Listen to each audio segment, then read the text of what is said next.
जय श्री राम। रामायण सिंधी शायरी में व्याख्या हिंदी में।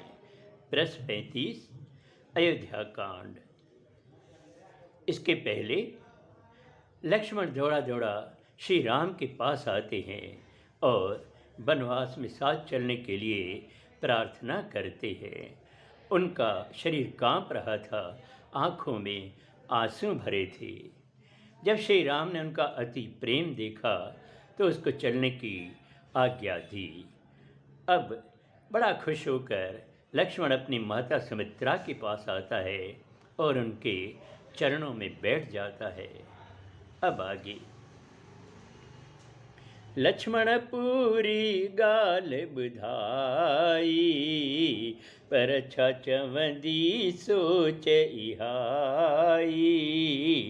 सोचे सोचे मन धड़के थो, लखन विधाता खेस मेरे थो। लक्ष्मण ने माता को पूरी बात सुनाई, पर यही सोच थी कि क्या मालूम मुझे वो जाने देगी या नहीं। वो बार बार विधाता का स्मरण कर रहा था। धीरज धारे माउवराण्यो, मोह छड़े हुन मोको जाण्यो। लक्ष्मण के सब कुछ समझायो, रघुवर सीता जो जस गायो। माता ने लक्ष्मण को बहुत व्याकुल देखा तो अपना मोह छोड़कर और समय को पहचान कर लक्ष्मण को समझाया और रघुवर और सीता की महानता का वर्णन किया। राम पिता जग जुदाता, सीता जान जे पहजी माता।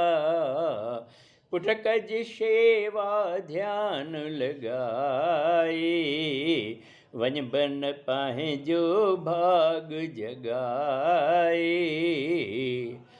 माता ने कहा, बेटा राम तो पिता के समान है और पूरे जगत के स्वामी है, और तुम सीता को अपनी माता समझना और उसकी इतनी सेवा करना, और श्री राम की भी इतनी सेवा करना कि वो प्रसन्न हो जाए। जाओ और अपना भाग जगाओ। माता चरणन शीस निवाए, लक्ष्मण निकितो आज्ञा पाए। गद गद थी हुई अडके थो, फंदो टोड़े हरण भजी थो। जब माता ने आज्ञा दी तो लक्ष्मण अपना शीश झुकाकर बड़ी खुशी से दौड़ दौड़ कर श्री राम के पास आते हैं। ऐसा लगता है जैसे कोई हरण फंदे से छूटा हो। पहुतो तिजित रघुवर दाता, साण हुई जित सीता माता। तिन जे चरणन शीस निवायो, राजमहल में गड जी आयो। और दौड़कर लक्ष्मण वहाँ पहुँचता है जहाँ रघुवर हैं और सीता माता है। फिर उनको शीश झुकाया और उनके साथ राजमहल में गया। तुरत वजीर बिराउ उतार्यो, खेस बुधायो राम पधार्यो। सीता सागड पुट बनिहारे, राजा व्याकुल धीर न धारे।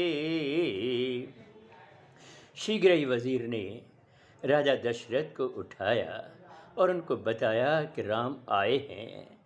जब राजा दशरथ ने राम, लक्ष्मण और सीता तीनों को देखा तो बहुत व्याकुल हो गए और उनका धीरज टूटने लगा। अब आगे अगले सोमवार को। जय श्री राम।